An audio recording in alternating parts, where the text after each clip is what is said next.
কিছুদিন ধরে আমাদের এখানে খুব বৃষ্টি হলো, তার ফলে গাছে নতুন নতুন ফুলের কুড়ি এসছে। কিছুদিন আগে তোমাদেরকে দেখিয়েছি একদম ছোট্ট ছোট্ট ফুলের কুড়ি।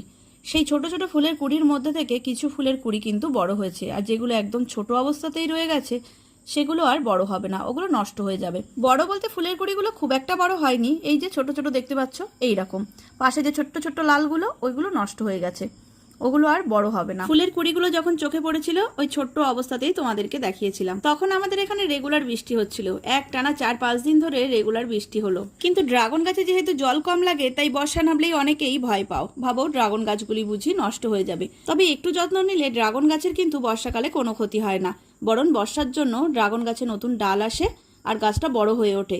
এছাড়া বর্ষার জন্য ড্রাগন গাছে বেশি পরিমাণ ফুলের কুড়িও আসে। তাই ড্রাগন গাছের ফলের সিজনে বর্ষা হলে আমি কিন্তু খুবই খুশি হই, আমার খুব ভালো লাগে, কারণ আমি জানি বৃষ্টি হওয়া মানেই ড্রাগন গাছে প্রচুর পরিমাণে নতুন ফুল